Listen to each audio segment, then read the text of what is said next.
Yeah, you can't just always be the fitness expert and the pretty face on all the videos. We need to know more about Sarah because like I said before we turned on the record button, I've worked out with you so many times, but you didn't even know it. Because crazy.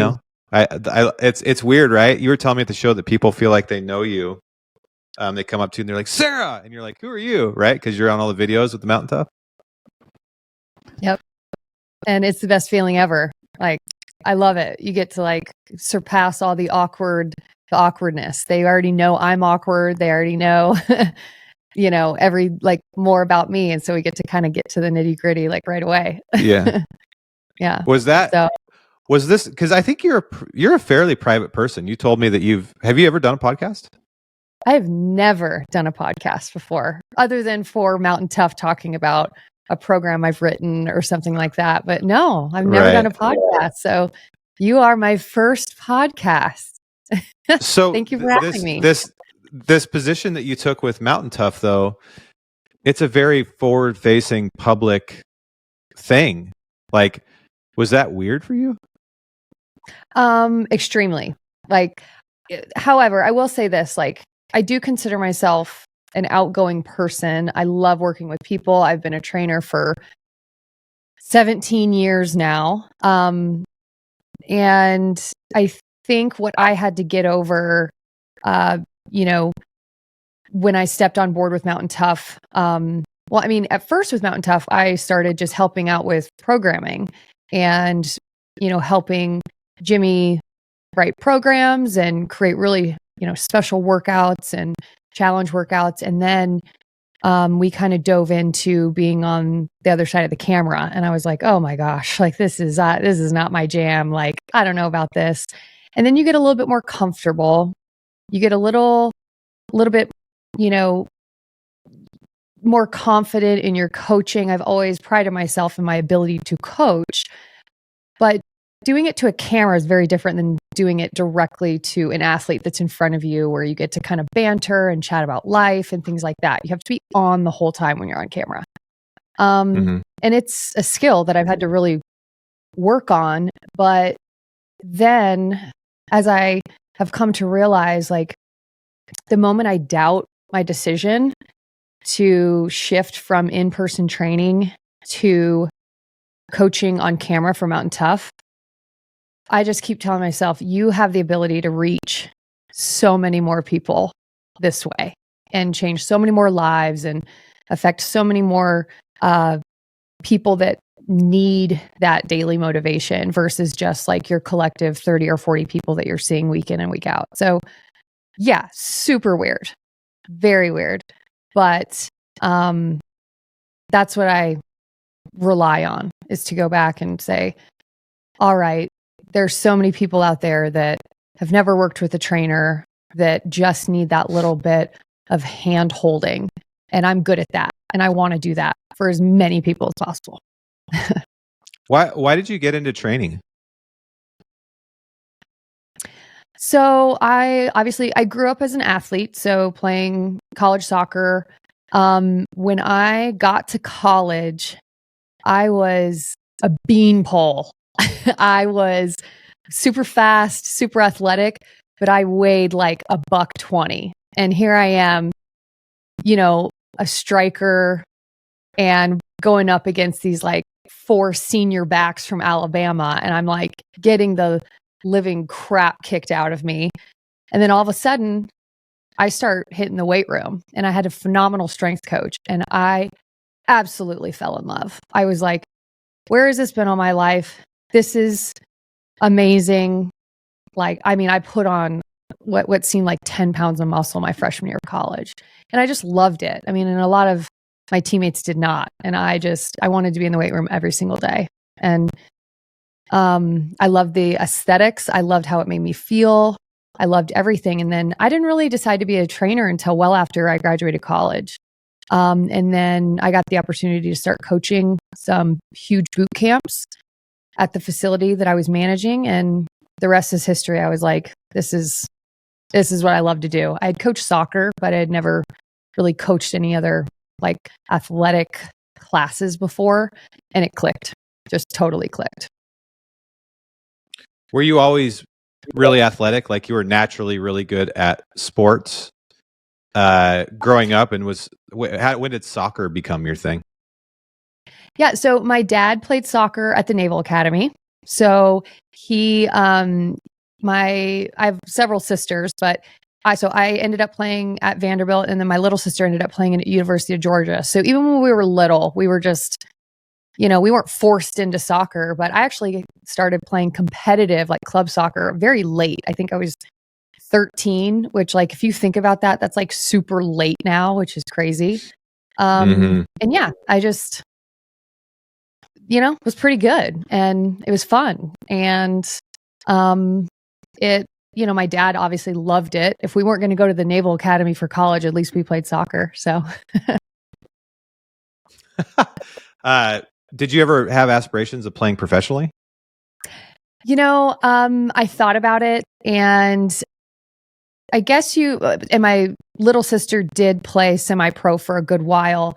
My mom always used to say this, distinguishing between my sister and I, that I played soccer so that I could get a really great education, and my little sister went to college so she could play soccer, type of thing. So I knew that, no offense to my little sister, she was a phenomenal athlete, like phenomenal, better soccer player than I was, but soccer was great, but I wasn't obsessed with it.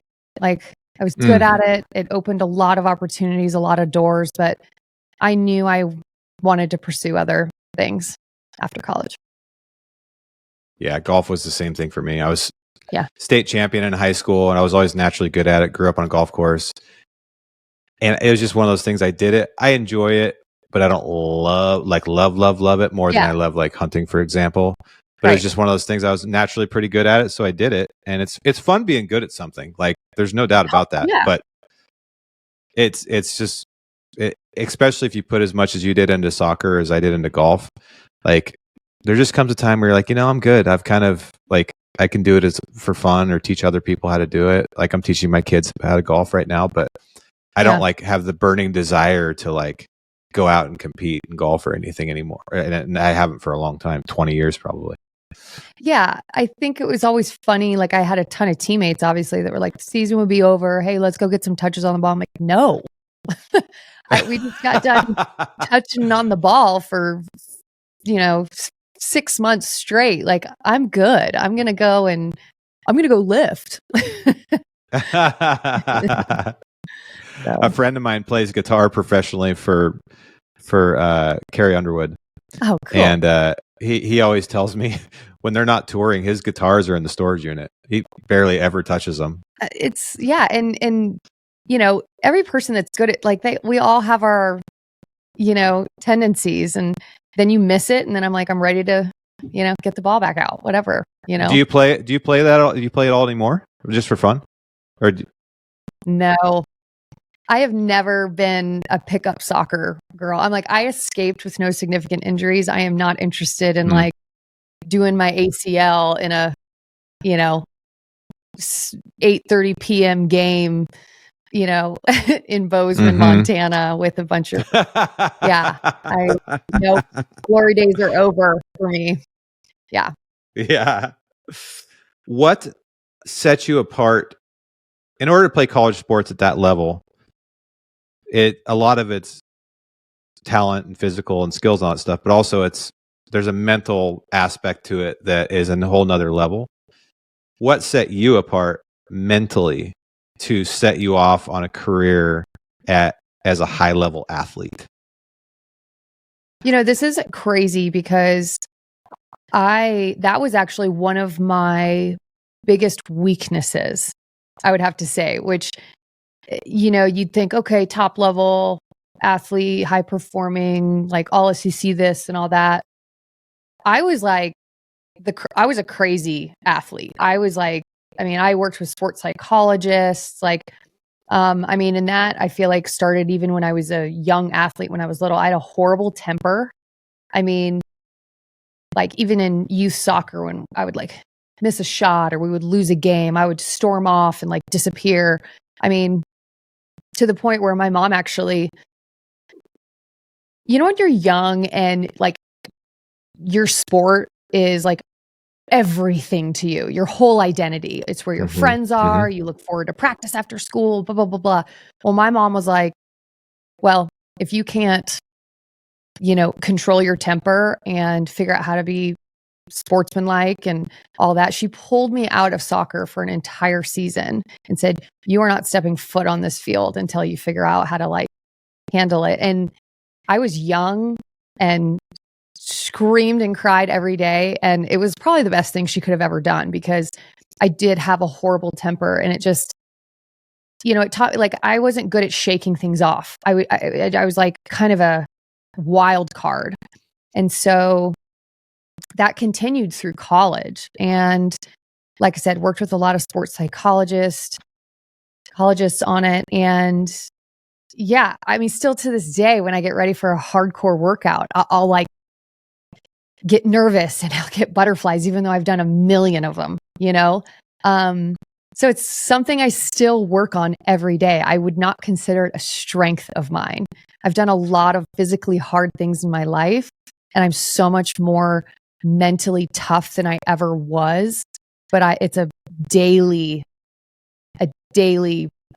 challenge for me, for sure. What gets you over the hump, though? If it's such a struggle, what is it that pushes you over that hump every single day for the last 20 years, 30 years?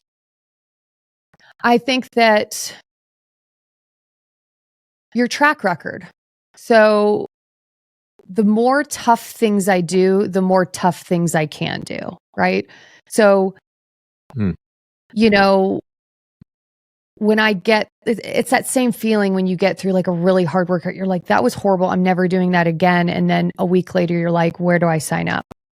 There's something like deep in your psyche that happens with that. And I think that's why I'm so grateful for Mountain Tough, putting me in some very difficult, hard, not just workouts, but, you know, situations, whether it's being on camera, running, being responsible for running being on Brinker's podcast, for example. Being on Dave Brinker's podcast, one of the most scary things I've ever had to experience. You're so scary. No, I'm just kidding. Oh gosh.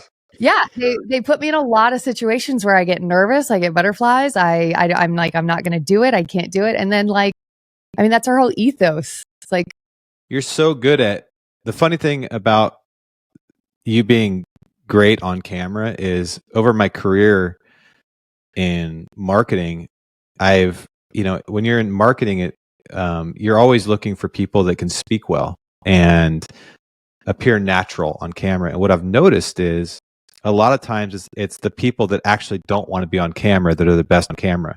The people that are showboaty and like that's all they want is that fame or that whatever, it comes off that way, and people can smell that.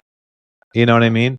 So the ironic thing of what you just said is that you're great on camera. If I was Mountain Tough, you'd be there too. And I've told Dustin this, and it's not, there's many reasons why, but one of the things that I appreciate the most is just, you give me confidence through the camera that I can do this. You make me feel like, I've been doing the kettlebell diesel program. yes. And it's probably, in my opinion, it's like twice as hard as doing like a minimal gear daily program, for example. Because it's probably 20% longer. It seems just a little bit harder. Right. And it is. Yep. It's like a step up. So like 3/4 of the way, if not halfway through the workout, you're like, oh my God, dude, I got to do that 2 more times. Yeah.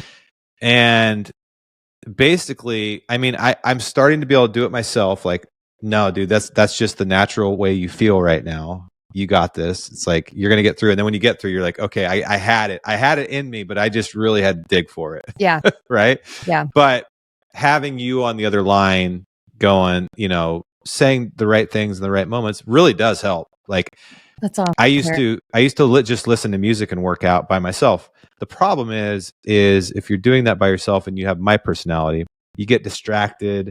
You end up shorting sets, not pushing yourself just that extra little bit that helps you grow. Yeah. And you end up stagnating, which is always what happens if I try to do exercise. That's why I love jujitsu and I love doing the Mountain Tough program, is because it pushes me past where way past where I would have stopped. Yeah. Way past. Right. And that's legitimately the only way that it's so cliche, but that's legitimately the only way that you actually get better. Is you always say, and like sometimes in the last sets, you'll be like, this is actually the only set, not the only set, but like, this is the set that matters, because the other sets, you were pretty comfortable. You got through them. This is the set you absolutely don't want to do. Your mind is screaming, stop, stop, stop.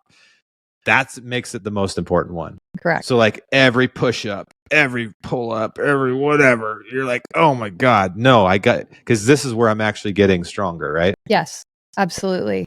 And I mean, I'll go into some cliches too, like typical trainer stuff, but the two things that I feel like I say on repeat in the MGDs or whatever it is, I mean, and they're both very cheesy, but I think those last sets, it's easy to like, okay, you want to just survive through them, but you have to thrive. You have to attack this set harder than the other 3 sets or whatever it is. And also, like, this is the set where you have to shift your mind to work for you, not against you, because your body and your mind can easily tell you that you can't do something, whether you're in minute 5 of a wall sit or whatever it is, right? You're gonna, you want to press the panic button. You're panicking, right?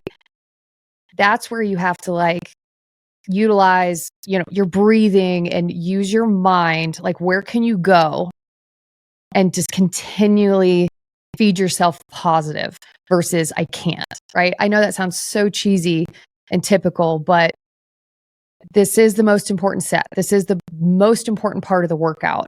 This is what sets you apart from everybody else doing 3 sets, right? We're doing 8 sets. Okay. By set 6, you're like, that was awesome. I got a great workout. But why do the last 2? And the last 2 are the sets for your brain, is to set you up for success, 2 days from then, or the next day when you tell yourself, well, I did 6 the day before, I did 6 sets, so 7 will be fine. Well, if you did 8, you're going to push yourself to 10. You know what I mean? So you're opening the door a little bit wider every set. And that door is your mindset and your mental toughness. So, and the more we can open ourselves up, the more it's going to continue to grow and become more resilient and, and move forward. So it's cheesy, but it's a it is, but it's the only reason it's cliche is because it actually is the truth. So people say it all the time, which is true with a lot of cliches. But like, how do you know when you're doing what you just described and you should push through, as opposed to your body saying, no, really stop. Like, you're overdoing it. You're overtraining. Well, I think like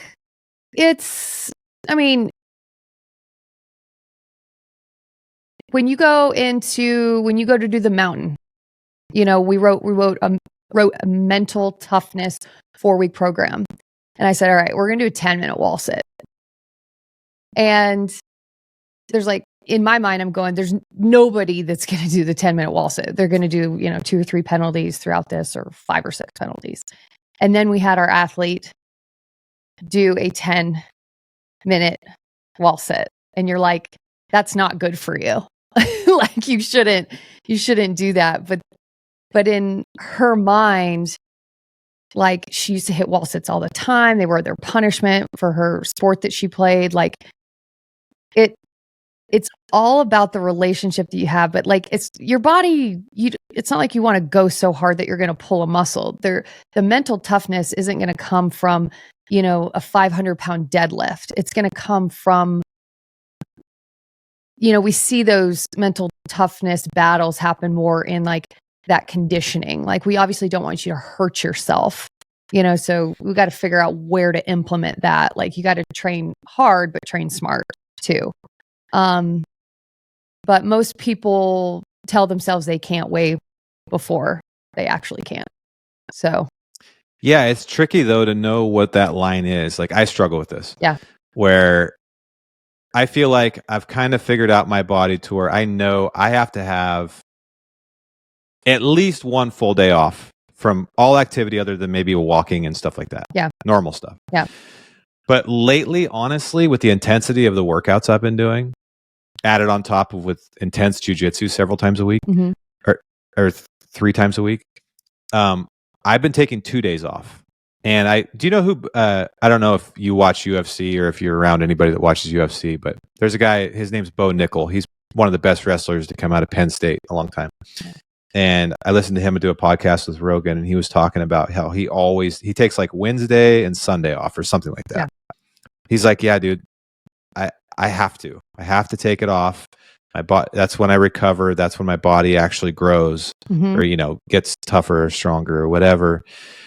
And I took that to heart. Whereas I know people like, Cameron Haynes, for example, who can just go 7 days a week hard, and their physiology or whatever is just, maybe it's just different. Maybe they're bearing the pain, whatever.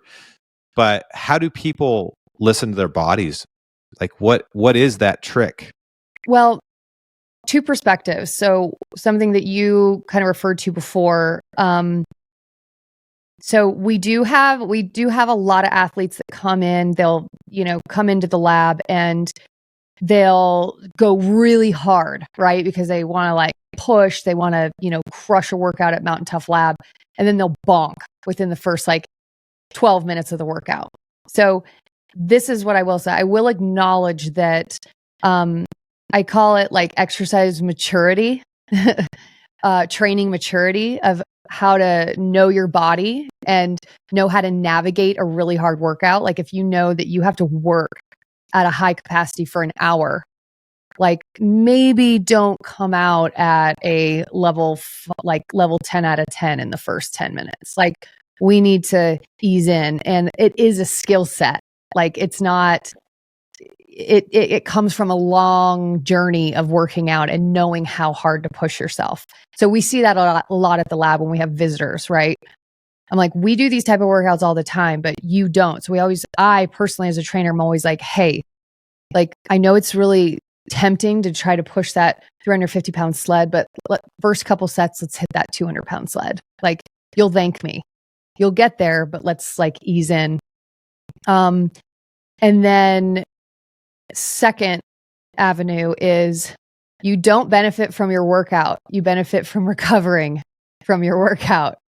And so many people, and it depends on your goals, right? If your goal is to get maximal movement out of every day, and, your goal is to, lose some fat, and that means getting movement and caloric burn 7 days a week, those workouts might be a little bit less intense, but the higher intensity your workouts are, the more recovery you will need. And I don't care who you are.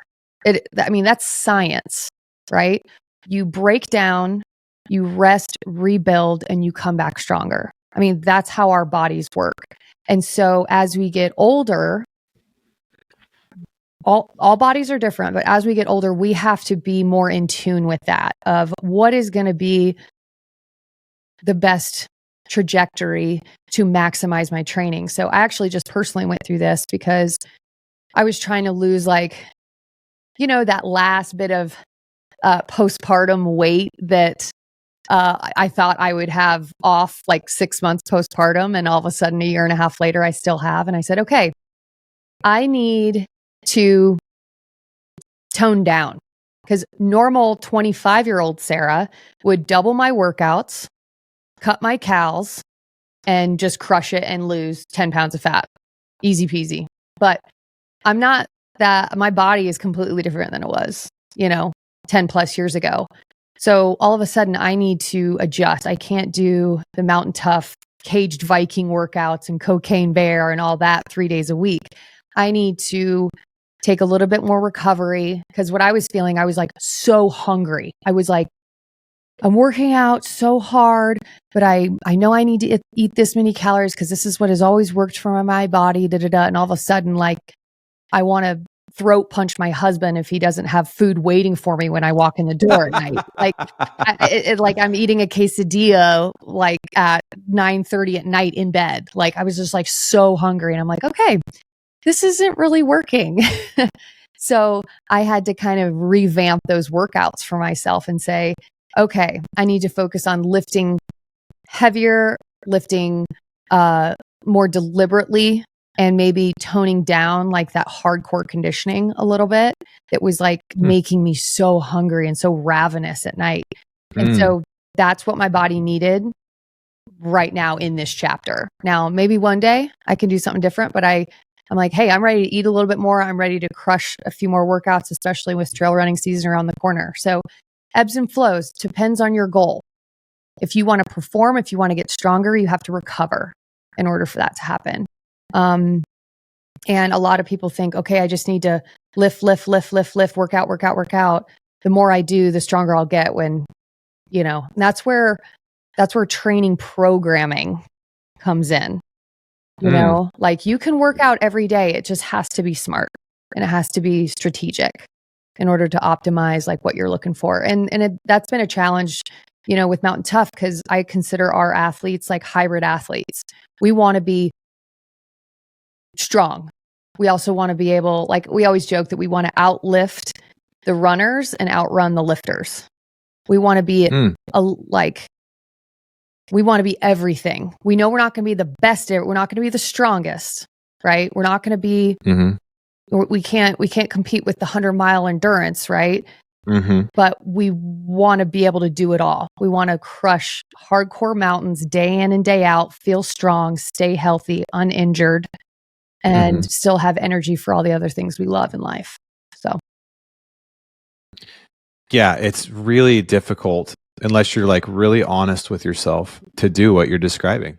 And in every year you get older, or at least every 5 years, changes, right?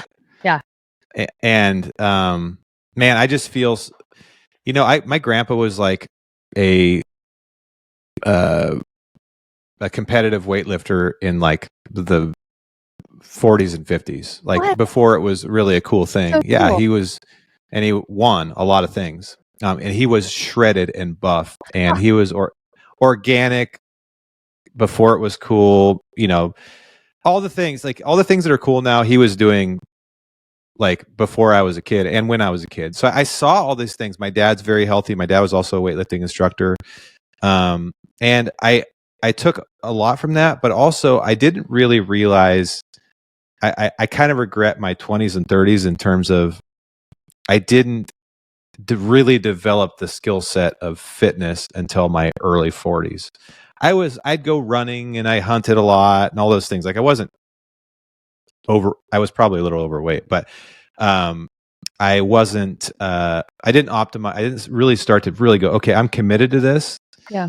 And I really want to get better at this, because what you said earlier really resonated with me, is like, it's a skill set just like anything else. You can't just decide one day, I'm going to be great at working out and I'm going to get really strong and fast. And it's like, it's just like anything else. It takes years, for sure months, if not years of dedication, learning how to do this, learning how to listen to your body, learning how to do all the lifts and all the names and all the acronyms and all the this or that or the other. And then the hardest part is for your body, how do you balance nutrition, your programs like weightlifting, cardio, zone 2, zone this, zone that. It's like learning it's like a full education. Yep. And meanwhile, everybody's trying to fix the plane while it's flying, meaning science changes. New data comes out. This year, cold plunges are in. This year, saunas are in. This year, the carnivore diet's in, and this is out. You know what I mean? So then you have fads being thrown at you constantly, because everybody's really trying to figure it out, right? But for me, I found that like I feel like I've got my thing right around 70-75% of how I like it, to where I can lift, do my cardio, do my jujitsu, enjoy my family, not be super grumpy or super hungry all the time. Yeah, right. But it's taken me months, actually a couple years, to figure out what the balance is, right? Yep. For a couple years, I would try to do my Mountain Tough workout in the morning. I'd be like, no carbs. And then I would go to jujitsu and roll for an hour and a half. Yeah. And I would like get my ass kicked. Yeah. You're like, I don't know why I feel like crap. Like I've Just no so idea. tired. Yeah. Yeah. It's Yeah. incredible. What makes me laugh is that the people that jump on the fad trains and are always looking for the next thing, they rarely are just taking care of like step 1. They want to like jump to step 5 and do like German volume training, and they want to do all these like niche things. I'm like, how about you just focus on 3 total body lifts per week? Let's start there and let's commit to that. Let's commit to walking. Like if you have 100 pounds to lose, you don't need some specialized program with a ton of specificity and progressive overload and all these things. You need to move your body, right? So I think people jump ahead. The people that want to find some special fix and the thing that works for them because they're the anomaly. It's amazing how many people are anomalies, right? What works for 99% of the population does not work for them, right? Which is hilarious. I'm like, yeah, because most people try things for 2 weeks and they're like, doesn't work for me. Right. I'm like, well, yeah, like nothing works for anybody for 2 weeks. And I think like, it's so funny. Like I obviously struggle with, women who don't want to get bulky. Okay. That is like, I deal with it a lot less, since being with Mountain Tough, but it's like, I've never met a woman ever in my whole life that bulked up muscularly, keyword, on accident. Should I repeat that? I feel like the world needs to know that putting on muscle is, especially as a woman, is so much harder than what women think. And I'm like, you can't put on mass unless you're eating for mass. So if you're telling yourself you're eating in a deficit and you're lifting and you're bulking, that one of those is not true. Like, so I think, yeah, we all want that. We have we're overstimulated with information on fitness and nutrition. And one day eggs are bad for you, never eat eggs again. And then the next day you need to be cold plunging for 3 minutes after every workout. Oh, wait, that's going to get in the way of your hypertrophy gains. And all these studies and all these things, right? Podcasts telling us all this information. Let's start with what we know to be true. Like where we know weight training will increase your lifespan. It will increase how many years you will live. It will help prevent injury. It'll allow you to be more functional. It will, we know that no studies have gone against that. So let's start there. And let's commit to being sticking with it for a while. Why not let that be your staple? And then you can experiment and everything with other things, but let's stick with consuming your 3 macronutrients rather than eliminating a macro nutrient out of your diet, right? They're macro for a reason. Let's start with what we know and stick with that. And then we can mess around. Does that make sense? People. Oh, for sure. I think about this so much because I feel like, it's true in every aspect of life that I can actually think of. You can actually boil every aspect of life, including into fitness or whatever you do, into usually we're all trying to skip ahead. And usually the right answer is focus on the fundamentals. Focus on the fundamentals. In my life, in my life, my main hobbies, I think of hunters, they want to jump right to, I started hunting 3 years ago. Now I'm ready to kill this size of an animal or whatever. I'm like, dude, do you know about the animal? Do you know like the basics of the habitat? Do you know how the wind works? Do you know how the thermals work in the evening and the morning? Like, probably you could skip all the YouTube bullshit and just learn the fundamentals of how to be a hunter, and you will become really good at them. Right. It happens with jujitsu all the time too. Like I fall into the same trap. You start scrolling on YouTube and you see all these really cool moves. Yeah. You're like, dude, I'm going to try that at the gym. And the coach is like, what in the hell are you doing? Yeah. And they're like, no, dude, stop watching YouTube. You need to learn how to survive right now. Like, here's the 3 things that you need to spend the next 5 years on. Yeah. And so, it seems like, it's like, I don't know, like trying to navigate all this BS in the world. It's like moderation and common sense and fundamentals seems to always be the right answer. Yeah. Like I somebody comes, well, my doctor said I can't deadlift, I can't squat, I shouldn't do step ups or lunge. I'm like, okay, bend over and grab your bag right now. Okay, well, you just deadlifted that. How about the stairs that you had to walk to get to your doctor's appointment? How about those? Like, you can't, we put ourselves in these, pigeonholes of, I can't do this, I can't do that. The risk of you being weak is way worse than the risk of you working out too hard and hurting yourself, as long as you're doing it in a correct, way, hopefully by, led by somebody or instructed by somebody that knows what they're doing and all that. It's like people are so scared of doing things. And I'm like, being weak is scary. Being not like having to hesitate and brace yourself to get out of a chair is scary. Like, that's what's scary, not going to the gym for 30 minutes. And I consider it my job to make that not scary. Like somebody that's never been to a gym, here we go. Let me hold your hand. And I think we're living in this era too, back to what you were saying about your dad. Like, that is so lucky of you to have grown up with a father that, like, I was thinking about this in the fall when our kids are, watching all of our friends' kids. And I have a little 1.5-year-old son. We're going and running the rut trail race. It's like, so many of us did not grow up watching our parents do deliberately hard things. Like, our parents did hard things, right? They, whether you grew up on a farm or, old man strong things, right? Your parents worked hard. Our parents worked hard.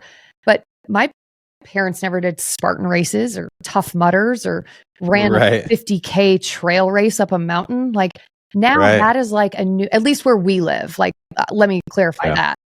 At least where we live. And I'm like, these kids are so blessed to have this be part of their upbringing versus, the opposite. So if I had to, say one thing about, if you're second guessing, like, what kind of exercise to do and how to do it, and you're starting at 0, do whatever, number one, you enjoy.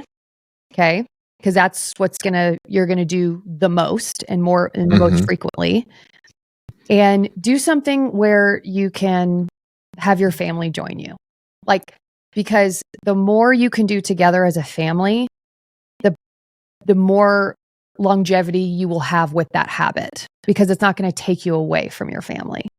And I think, like, so enjoyment. And if that's exercise, like if that's lifting, absolutely. If that's going for a walk in the park, that's great. If that's going outside in the backyard and doing pull-ups and push-ups on the swing set, that's awesome.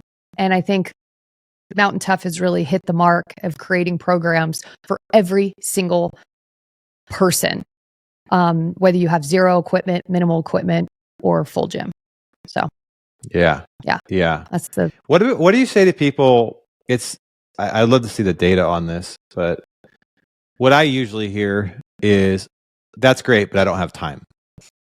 And in my mind, I'm going, so you're telling me there's not someone out there that's mostly like you, has the same, like, is busy, has kids, has a life, whatever the excuse is, and they're getting it done. So, and they have the same 24 hours that you do. So when I hear that, I have a hard time having empathy for it. Yeah, Is that wrong of me? I don't think we should have empathy for people that have social media and don't have time to work out. So if you count if you get on social media 2 minutes a day or 2 minutes, sporadically 10 times throughout the day, that's 20 minutes. I just filmed a workout yesterday with Nate that crushed me in 15 minutes with one dumbbell. Like, you have time. Everybody has time. Everybody has time. Yes. But like I said, that time might be with your 3-year-old right there. But if you're holding that 3-year-old doing some squats, you have time to move your body. You may not have time to go to the gym, but you have time to move your body. So think of making time now is going to put time on your life and quality in those years, like 20 minutes, so much can be done in 20 minutes. And then if movement and physical fitness aren't part of your top 3 priorities in your life, then I just challenge you to look at those priorities. And what are you focusing on? What are the top 3 things that you're focused on right now? And what are those doing to lend to the quality of your life? And then maybe those 3 things need to shift a little bit. Or if we look at life as a pie chart, like, we want to be good at everything we do, hopefully. But like fitness and feeling good and waking up in the morning feeling empowered and confident in whatever you're doing, like, fitness is going to increase everything else in the pie chart. Like social life, going out with friends, going out drinking or out to dinner, that's great. And that's important. But that doesn't lend to everything else in your pie chart. Fitness takes care of so many things. And fitness doesn't mean deadlifting 3 days a week. Fitness just means moving your body. And progressively just challenging yourself to get better and stronger. I think I've been thinking about this a lot lately, and I posted about it the other day. I'm not sure the universe, God, the universe, whatever you believe, will give you things in return without sacrifice. And I think part of the problem, especially in current modern day, where everything is right at our, especially if we're blessed to live in the United States of America, and like basically anything we want is right at our fingertips. It's literally right here at our fingertips, right? So it's like immediate stimulation. I think the core problem with exercise is it takes so long to get results that people aren't willing to sacrifice that time. That's why, and no knock on this drug at all, because I know people that probably need it, diabetic or whatever, but like the Ozempic movement, right? There's a lot of people taking it that shouldn't be taking it. And the reason they're taking it is because they want an easy fix that doesn't require any sacrifice from them other than taking a shot or a pill or whatever. Yeah. And I don't think this crazy universe we live in allows that.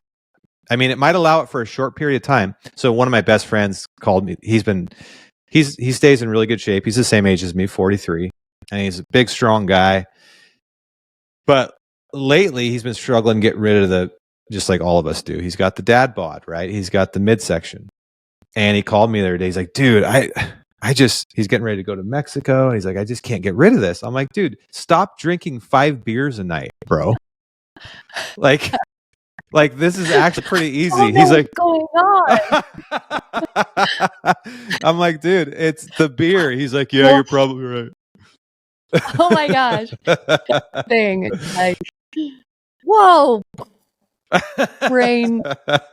Oh my gosh. Mind blown.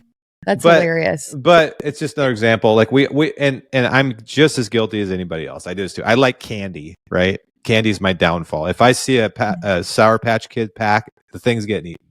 And it's horrible. So I don't keep it in my house. Got it. Good to know. But yeah.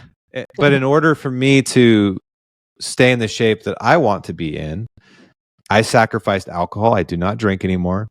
And I've removed almost all candy out of my house in order to reach those goals. I can't say to myself that I'm going to get ridiculously in shape and compete in jiu-jitsu and do all these things with these athletes. And also I'm going to eat candy and drink beer every night. Like, those things don't fit together very well. I'm a fan of moderation. Like, I will say this. I am not a trainer that says, do not drink alcohol, do not eat candy, do not eat pizza. Like, these are, you need to go into your pantry and throw away everything that's more than 5 grams of sugar. Okay. I don't live like that. So I am not going to preach that. Now, if you come to me and you are in a low place and you think you have done everything to hit these goals, and we break everything down and to a T, and you still are like, I don't know what's wrong. Then we take a deep dive and we start tracking, and we focus on whole foods, not processed food, all the things. But when you say, oh, it takes so long to see results, let's be honest. Like, how many of us are training to look sexy in a bathing suit?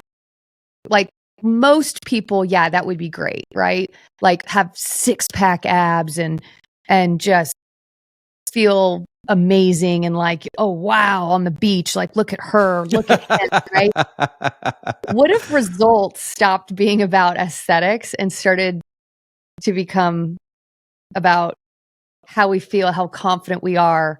If somebody bets you can't do 20 unbroken push-ups, you finally can say, yes, show me your money. Like, things that are more about performance and like being able to perform and do things that you didn't think you could ever do. Like, let's shift our mindset a little bit, because, and like, what is life without some freaking donuts? You know what I mean? Like, we can be strict, but every diet, for the most part, it needs to be relatively sustainable. And I don't mean that like when you're looking to lose fat, you're going to have to make some sacrifices, right? You're going to have to make better choices. You're going to have to make sure your calories are on point. You have to do that. But that does not mean you can't, when you eat a donut, you are completely like, everyone's going to fall off the horse. It's just a matter of who gets back on the quickest, right? Because the most common mentality is, well, I had my cheat meal on Saturday. I ate 10 pounds of sushi and we went out to ice cream after. I'll start Monday. And all of a sudden, 6 hours of eating unhealthy turns into 36 hours of eating unhealthy. And then, and then it's like the cycle and the I'll start Monday. Yeah. It's like, just accept the fact that we are all going to fall off the horse. If you're listening, you will. You are going to have that coworker bring your favorite type of cookie to work, and yes, have that bite, whatever it is. But just get back on the horse. Like, get back on the horse. And I think it's that all or nothing mentality that completely breaks people's ability to stick with anything.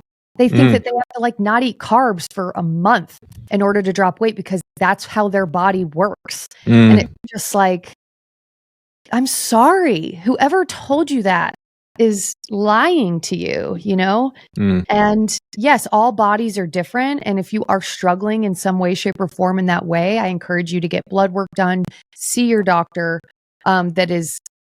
Make sure your doctor works out. And understand like what that means. They're not an overweight smoker. Exactly. Like, it's cracking up when these doctors are like, you can't deadlift and you can't squat and you can't do this and you can't do that. Like, what? Like, it breaks my heart for people because anytime you say you can't, like,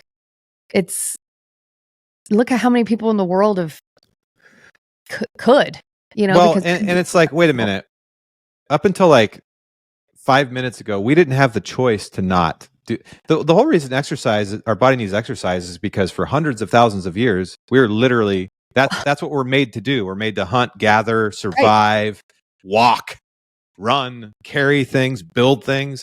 Like I think oftentimes people forget why it's important to exercise, because that's what our body's meant to do. It's like it's just like you make a jet to fly. If you just leave it sitting on a runway, it's going to rust and go to shit. Yeah. But like our bodies are made to move. So if you don't move them, they start to deteriorate. And that's why as you get older, it just gets worse because your body's naturally aging too. I agree with you. I think it seems like always the fundamentals and moderation, right? Like every fad diet I've ever tried, with the exception of my personal view of alcohol, which has turned from moderation into pretty strict. Yes. But that's dependent on the person. Like that's one of those substances that's tricky because there's a lot of people that literally can't moderate, right? Yes. But there are a lot of people that can. Like my wife can. My wife doesn't even think about it until we go to a restaurant. She'll get it. That's great. Right. That's awesome. But with most other things, it's like, dude, just some moderation. Like I'm gonna have ice cream this weekend with my kids. I'm probably gonna have a Sour Patch Kid or two. But I'm also not crushing a pack every day, right? Or like have a jug of it sitting next to my desk like I used to, right? I think the sexy body to that thing, for myself as a male, it seems like I worried about stuff like that a lot more in my 20s and 30s. Right. You know, when you're like trying to attract a mate and whatever. Yeah. And then, I mean, I still want to look sexy, you know, for my wife. I still want to look great, but it's not my number one priority. Yeah. It is now turned into longevity, which I know is a huge conversation now. And you tell like a 20-year-old about longevity, like, I'm going to live forever, bro. Yeah. Like, just wait. Yeah. Yeah. But now I'm like, man, I don't think people understand the cost and what it takes to be 5% body fat or whatever it is. Like, I think people think that they can just moderately work out hard enough and get there. I'm like, do you realize what these people are? This is like, that's why I say, okay, I challenge you to find a different goal set. I mean, if you want to be shredded, heck yeah, like go for it. But I think it takes a lot more strategy than I think what people realize. Like, you know, the bodybuilders that are dropping weight and water like there's so much science that goes into that. And I think people think that that's pretty attainable, and that's why they get frustrated. Like they think like, why is my chest not huge now and my arms have only grown, you know, a quarter inch and I've been working arms for 6 weeks? And it's like, there's a lot more that goes into like those bodies that you see on the magazine covers and things like that, you know, people just think that they can get there in 6 weeks or 8 weeks. So, and you can, but what is that worth? Like, what is that worth? Let's focus on feeling great and performing better and crushing mountains and, you know, being able to play with our kids and roll around and not tear a hammy doing it. You know, you know, I knew I was getting old the one day that I threw out my back picking up a t-shirt off the ground. Yep. Totally. I loved what you said about your kids. I think oftentimes we think we have to teach our kids things, and we do in a sense, but also I think the best way to teach them is by them seeing you do it. That's why kids are most likely to smoke if you smoke or do whatever bad habit, name it. I have 3 kids. I've noticed with my kids, you can't really choose what they get into that much. I mean, it's not great, but I've tried a couple times because there's a couple things I really wish they would start doing now, because this is like the time you can gosh, if you start doing it now, like. But I've just learned. I now just try to do what I do as good as I can. I let them see that, but also I give them just tons of options like guitar and this and that, and you just see what they grab onto, and then you encourage it. But I think setting that example like you're doing for your son, and hopefully I'm doing for my kids, is what the world needs right now, because there's so many kids that just have bad examples to look up to. Yeah, and just finding purpose and passion, right? Like, I don't care if it's you want to do theater, I don't care if you want to do baseball, I don't care if you want to be a dog walker or whatever, but just find something that like makes you tick and like work hard at it and be the best or strive to be the best.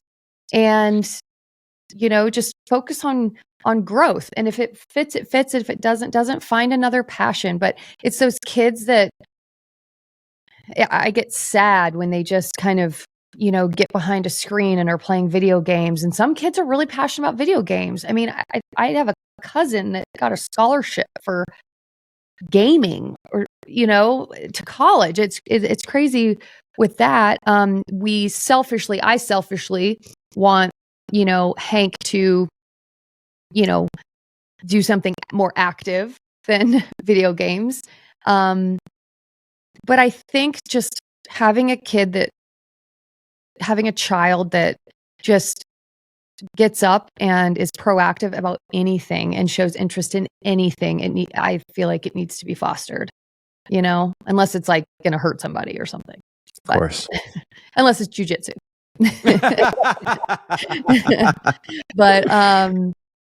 But I think, and I never thought about these things until, I had a kiddo, and Hank, all he wants to do is be outside. I don't care if it's raining, snowing, icy. I mean, we get home, we don't even go inside. I put his shoe, like if he doesn't have shoes, I put his shoes on in the car seat and he just wants to walk around the neighborhood. It doesn't even matter what temperature it is. I called the pediatrician. I was like, he will not keep gloves on. He will not keep a hat on. Like, she goes, oh, he's fine. Just watch out for his frostbite. Like he doesn't. And I'm like, I am not going to be the one to bring this kid inside. I really want to go inside right now because I'm tired. It's been a long day at work. I want to go and I want to chill. I've got like 5 emails to return. I am not going to take this kid inside that all he wants to do is be outside. And so that's what we do for 2 hours before bedtime is we wrestle and we go outside. And until he wants to come inside, I'm not going inside.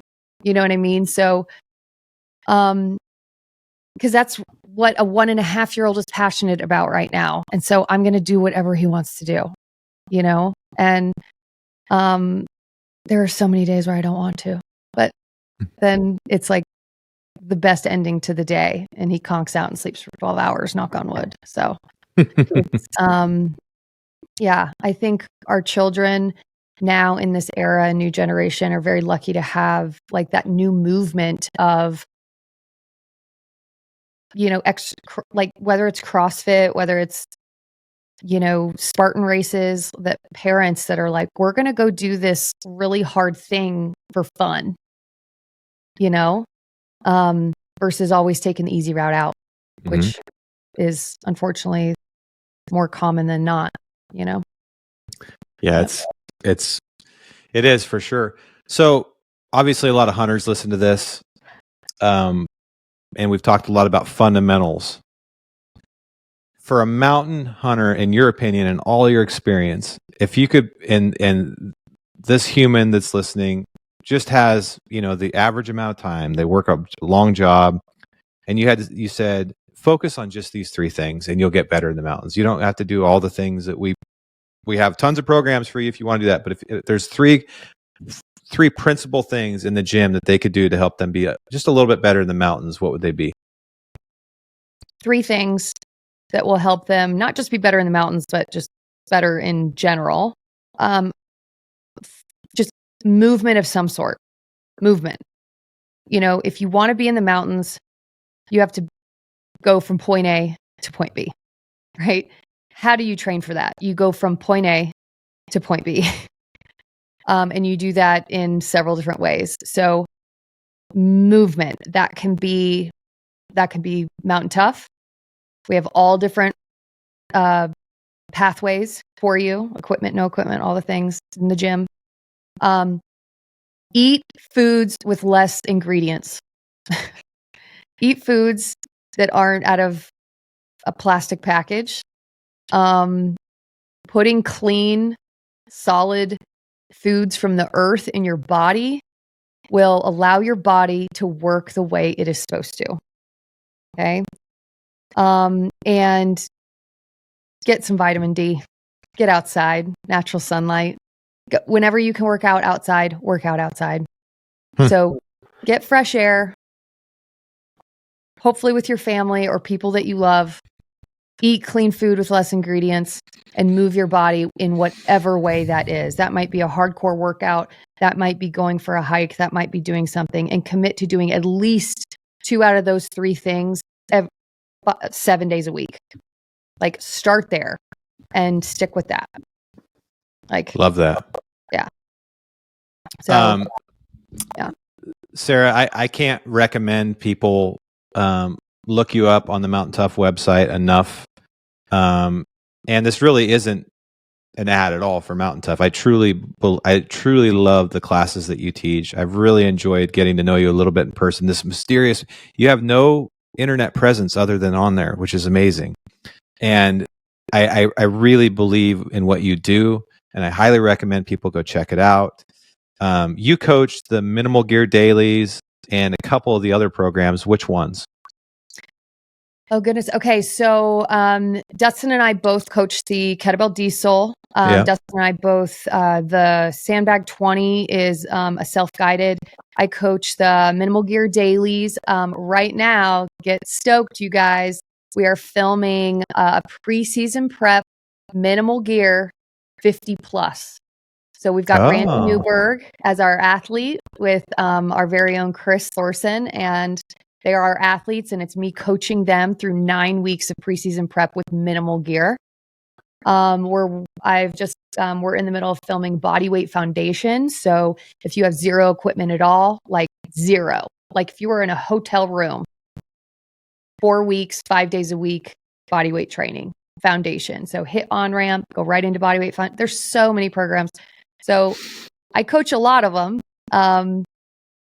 But what makes me just absolutely, and I cannot say this enough, I love doing it because I think the foundational programs all the way up to the elite programs, if I can just say one coaching cue or say one thing that is going to click with you and change the exercise that you've been doing wrong for 2 years, right? Or help you push a little further in that wall sit, just like you were saying when you were doing diesel.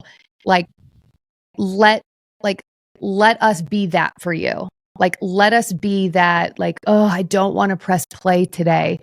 We want to make our programs the most accessible that we can so that nobody can say, I don't have time, I don't have equipment, I don't know what to do. Well, check. Okay. We make these efficient. We have something for everybody, not just elite hunters. We start from the ground up and build. So if you need help, reach out to support. I answer support questions. It's me. It's not some random person.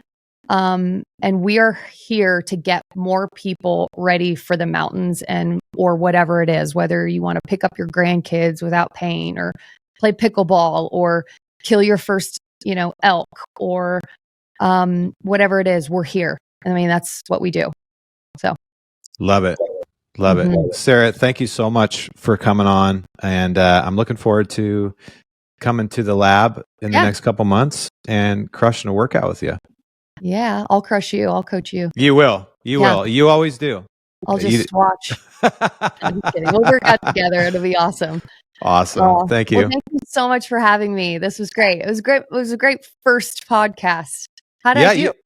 You're natural. You're freaking natural. No, there's no such thing as talking too much on a podcast. That's the whole point.